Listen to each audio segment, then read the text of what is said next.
Sot është një festë e gëzuar, kushdo që dëgjoj ungjillin, e dëgjoj që nxënësit u kthyen me gëzim. Ndonse Zoti u ngjit në qiell dhe u largua prej tyre fizikisht, përsëri ato kthyen me gëzim. E këto fjalë tregojnë gjithë rëndësinë e kësaj feste. Zoti solli gëzim në jetën e njerëzve. Dhe në ungjill thohet 2 herë, herën e parë kur e pan Zotin e ngjallur, dhe u gëzuan nxënësit se pan Zotin, dhe herën e dytë kur u ngjit në qiell. Çfarë do thotë kjo festë për ne? Prandaj që është shumë e rëndësishme të ndiqet edhe gjithë liturgjia e kishës. Kushdo që ka ndjekur mbrëmësoren, e ka dëgjuar profecit, e kupton, sepse shpjegohet pak më tepër, se përse kjo festë është kaq e rëndësishme. Profecit janë 2 nga Isaia dhe 1 nga profeti Zaharia, të cilët pikërisht këtë gjë tregojnë. Flasin mbi malin, një mal që do qëndrojë mbi gjithë malet, që është mali i Zotit, duke bërë aludimin për malin e ullive, dhe Zaharia flet akoma dhe më qartë, duke përmendur malin e ullive, aty ku Zoti u ngjit.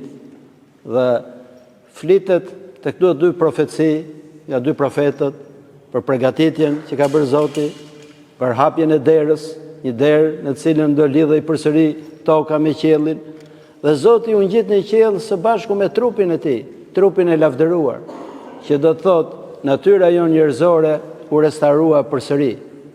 Ngjitja në qiell është pikërisht aprovimi i Perëndis atë për gjithçka që bëri Biri, që mori trupin e njeriu, mori natyrën tonë dhe e shenjtëroi atë. E restauroi ikonën që ishte dëmtuar. Dhe ky është një gëzim jashtëzakonisht e madh, sepse natyra njerëzore tani ndodhet pranë Perëndis. Sepse Zoti kur u ngjit në qiell nuk e hodhi trupin diku në një vend tjetër, po u ngjit bashkë me trupin. Ngjallja e Krishtit ishte me trup dhe me shpirt së bashku, nuk ishte e ndarë, nuk ishte një fantazëm. Madje edhe në ungjillin e sotëm ju thotë që prekmeni, kam mish edhe kocka, nuk jam një fantazëm, sepse ne besojmë pikërisht në këtë gjë. Dhe është e rëndësishme që gjithmonë ta kujtojmë. Natyra jonë u deformua. Me rënien e njeriut, natyra u deformua. Gjithçka që shohim sot, luftra, grindje, vrasje, e gjithçka tjetër, një korrupsion jashtëzakonisht i madh kudo, vjen, se fjala korrupsion do thotë prishje. Vjen pikërisht nga kjo gjë, nga mëkati fillestar. E natyra e njeriut është e prirë drejt kësaj gjëje, sepse kanë kaluar shekuj e shekuj dhe është rrënjosur kjo gjë. E Zoti erdhi pikërisht për këtë gjë, ta restauronte përsëri njeriu. Dhe jo vetëm ta restauronte, po t'i jepte atij bukurinë e parë, madje të plotësonte atë për të cilën ishte krijuar. Në Bibël thonë këto fjalë, që njeriu u krijua sipas ikonës Perëndis. Dhe ikonën e Perëndis e kanë gjithë njerëzit pa përjashtim, kushdo qofshin ata. Besojnë a nuk besojnë, të mirë apo të këqij, të drejtë apo të shtrëmbër, të gjithë e kanë ikonën brenda. Dhe u krijua dhe sipas ngjashmërisë së Perëndis. Etrit e kishës e kanë interpretuar fjalën e dytë në këtë formë, që ngjashmëria ishte mundësia që njeriu të bëhej i ngjashëm me Perëndin. Dhe njeriu i parë e humbi këtë mundësi. E meqense njerëzit nuk mund ta bënin dot nga vetja këtë, Zoti u mishërua dhe u bë si njëri nga ne për t'i dhënë njeriu përsëri këtë mundësi, për të hapur atë derë që ishte mbyllur, siç thohet në Gjenezë, që kerubin me shpata të zjarta qëndronin pranë derës së qiellit, që mos lejohej të hynte njeriu. Dhe me ngjitjen e Krishtit në qiell u hap përsëri kjo dy. E kjo derë u hap. Prandaj në profecitë që lexojmë në mbrëmësore përmendet dhe hapja e derës dhe përgatitja e kësaj gjëje, që Zoti e hapi rrugën për gjithë secilin nga ne. Dhe kjo është një fitore jashtëzakonshme e të gjithë njerëzimit. Prandaj dhe nxënësit u gëzuan aq shumë, sepse zakonisht ndodh që kur ndajemi me njeriu e trishtohemi, u gëzuan sepse Zoti ju kishte shpjeguar aty gjithçka dhe kuptuan që gjithçka që kishte bërë Biri, Perëndia atë e kishte aprovuar duke u ngjitur në qiell së bashku me trupin njerëzor. Kjo është një thirrje për gjithë secilin nga ne, sepse Zoti hapi rrugën, po në rrugë duhet ecim gjithë secili nga ne.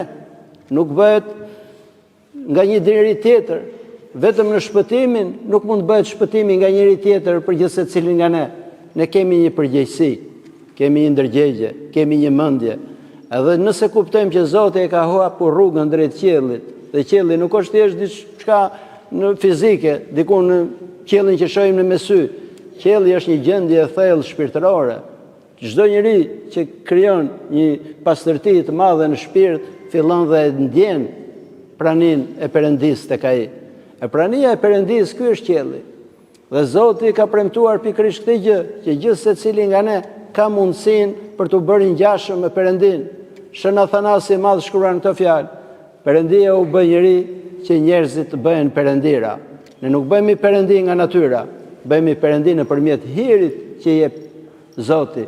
Dhe ai shumë e do Perëndia njeriu, saqë në Injil thohet dha dhe birin e tij të vetëm lindur, i cili u mishërua, u kryqëzua, u poshtërua, vdiq, u varros dhe u ngjall. Dhe u ngjit në qiell, themi ke besorjane, dhe rrinë në të djathtë të Atit.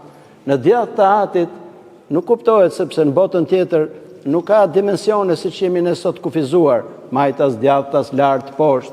Bota tjetër është tërësore, gjithëpërfshirëse, por në të djathtë të Atit ka kuptimin e një afërsi të ngushtë me Atin. E natyra jonë njerëzore tani qëndron pranë Perëndis. E ky duhet jetë një gëzim shumë i madh për gjithë secilin nga ne. E duhet jetë një përpjekje që të bëhemi të denjë që ndrojmë në të djathtën e Perëndis, sepse edhe mund ta humbasim. Edhe Zoti na thot ne kaloni nga monopati, që është rruga e ngushtë ku kalojnë të paktët, e mos kaloni nga rruga e gjerë ku kalojnë shumtit, që është rruga e humbjes. Rruga drejt qiellit është me vështirësi, kërkon disa sakrifica, si një smundje shumë e rëndë, nuk kurohet shumë lehtë, do bësh një terapi shumë të vështirë të hidhur shpeshherë, po është vetmja mënyrë për të shëruar. E Zoti premton që do jetë gjithmonë me ne. A nëse Zoti është me ne, siç thohet edhe tropari i kishës sot, asnjë nuk mund të qëndrojë kundra. Nëse Zoti do jetë brenda nesh, çdo gjë ne mund ta realizojmë. Ne nuk mund ta realizojmë dot nga mençuria jon, as nga forca jon, as nga shenjtëria jon. E realizojmë pikërisht nga prania e Zotit. Dhe ajo që kërkon kisha nga të gjithë besimtarët e saj është pikërisht që gjithë secili nga ne të përpiqet të bëjë një jetë që Perëndia të jetë i pranishëm në jetën e tij të përditshme. E çfarë do thotë që të jetë Perëndia i pranishëm në jetën tonë? Do thotë që gjithë secili nga ne të bëjë një jetë sipas mësimeve të Zotit. Nëse ne do ndjekim urdhërimet, do ndryshojmë. Është përmendur shpeshherë kjo gjë, që jeta shpirtërore është e thjeshtë. E komplikojnë njerëzit që s'duan ta bëjnë, ose e ngatrojnë sepse nuk e kuptojnë. Jeta shpirtërore është shumë e thjeshtë. Kujtoni si përgjigjet Zoti atij djalit të ri kur i thot, çfarë duhet të bëj që të fitoj jetën e përjetshme?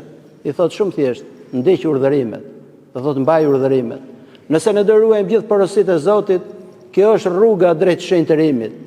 Dhe që të kemi këtë, duhet kemi dimensionin e përjetësisë.